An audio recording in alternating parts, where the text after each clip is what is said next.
G'day, Tragic here, and we are now opening our next asset drop, which is the big drop, the one that most people get excited for. Can't wait to see what is in here.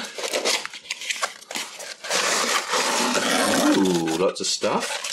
A nice big fat Feburary instruction book. I'll get to that in a sec. Nothing has been opened. Now, last time I opened an asset drop, there was a huge spill. Basically, I got a whole bunch of this snow stuff, and it spilled everywhere. It was a terrible mess. Very, very nice of them. They sent me a replacement full bottle. You can see how much was spilled because it's like half empty. So they sent me another one. And they also sent me these other two products that they sell on their website, which are dropper bottles that have little agitators inside. And these are very cool. They've got childproof caps, which is a fantastic idea, because I'm always so paranoid that my kids are going to kill themselves if they come into this room. That's not funny, but whatever. So this is the...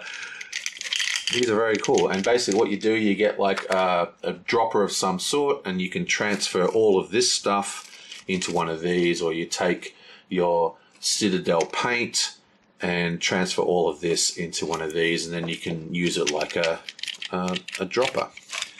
Very, very cool. I have not used these yet. I'm considering buying like a big chunk of these, because I've been looking for something like this for a while, and you know, just some kind of droppers to start transferring my paint. Very, very cool. Thank you so much. So what have you got for us in this? We have, woohoo, we have another lolly.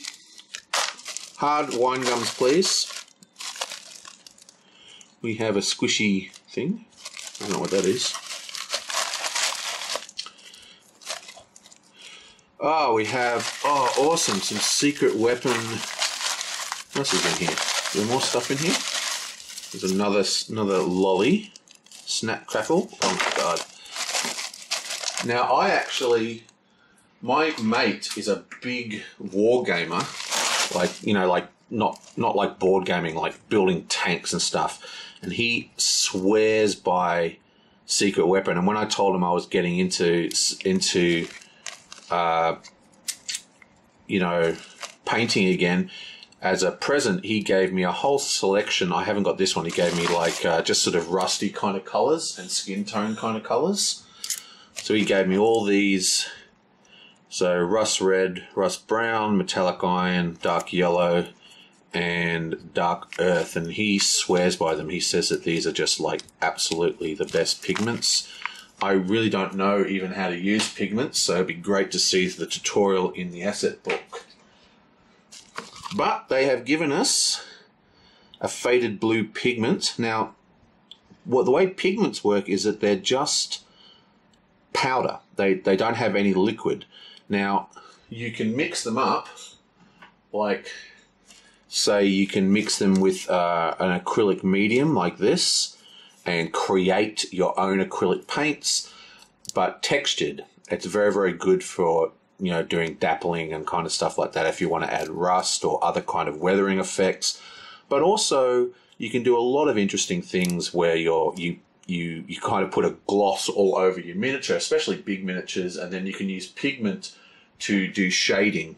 Then you covered it in a spray varnish, and that seals it in, and you get beautiful smooth transitions because it's not actually paint. And it also can be cleaned up with just a brush. Very, very powerful effects you can get with this stuff. I have yet to attempt them, but I'm planning to try them at some point. That's awesome. This would be a little sponge for the dimpling I was telling you, where you kind of dab it into the thing and go boom, boom, boom. What else you got in here? Some Dark Star metallics, my guess would this be. Dark Star is a fantastic brand of paint. These are not metallics though. So Darkstar make a great set of metallics that I've used in the past, and I know some people who use them to some shockingly great degrees. But this is a blackened brown and a bronze. So this is probably, there's a type of effect called non-metallic metal, where you paint the shading of metal rather than using metallic paints that have reflective properties and all that kind of stuff. And that's what the super professionals use, because you need great blending techniques, but the results are astounding. I'll try and find an image of a non-metallic metal to add to this, but very, very cool. Cool, cool, cool. What else you got for us? Oh, it's like...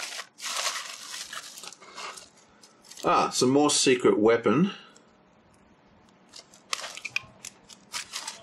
We have green, black, and sewer water.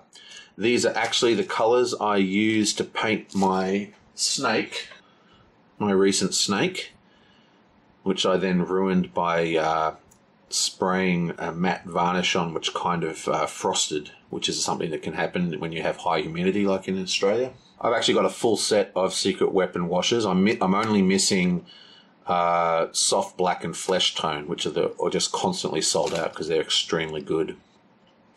Awesome. But they're very, very good. And what else you got in here?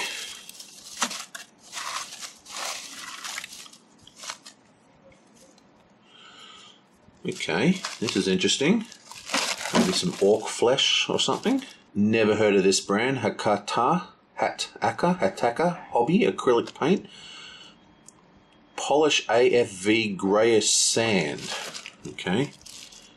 Medium green and camouflage green. Okay. Let's get this out of the way. Oh, it's such an awesome haul asset drop. I love it.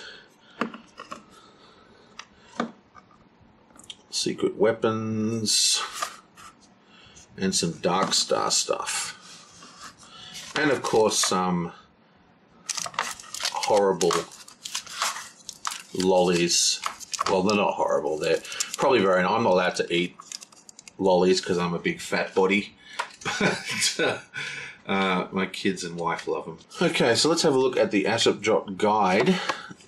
This goes through all the paints, how to use them, and one toothpick. There's probably a toothpick in that box somewhere. There does not appear to be a toothpick, but whatever. So we have step-by-step guide. First we have painting aged bronze. It's going to come in very handy because I've got that, what's it called? Oh, my cat's making an appearance. Everyone seems to love my pussy cat. Oh, she's so cute. What's up, meow face? You want to play with all this stuff, do you? What a curious little creature. So, this stuff here, we've got aged bronze. It's going to come in really handy for when I'm doing the mythic battles. There's lots of, you know, Bronze Age heroes and stuff wearing helmets. They've got an example where they're doing dry brushing. We've also got this good example of more edge highlighting with high contrast colors. What else have we got here? Go away, cat. This is a lot harder with you sitting there. Here's the weathering. That is obviously using, that's probably using the Secret Weapon green. So, because remember when copper corrodes, it has a greenish tint. That'll come in very handy. There's a underwater people. Oh, and here we have camouflage. That's what all those greens are for. How to paint camouflage. Now, I'm definitely not at the stage where I feel comfortable painting freehand. And if I was going to paint camouflage, I'd probably use stencils and the spray gun. Yeah, more camouflage painting and stuff. So excellent gear here. Well, that is very, very cool. Now, this is interesting because... What are you doing? This is interesting because I was more interested in the heroine box this time because I think these paints are very exciting, the way they function as high pigment design for mixing. Now, secret weapon washes, this is what I was talking about before. Secret weapon washes are actually great for using as a medium. Like if you get a drop of water and drop a bit of acrylic paint into it, it kind of sits in there. If you drop a bit of acrylic paint into a secret weapon wash, it just flows into it for some reason. I'm not quite sure why. It's probably got flow improver or some kind of crazy stuff in it. Anyway, I think this is about this. I can't take this furry face any further. So thanks for watching, and I'll see you guys next time, where I hopefully continue my...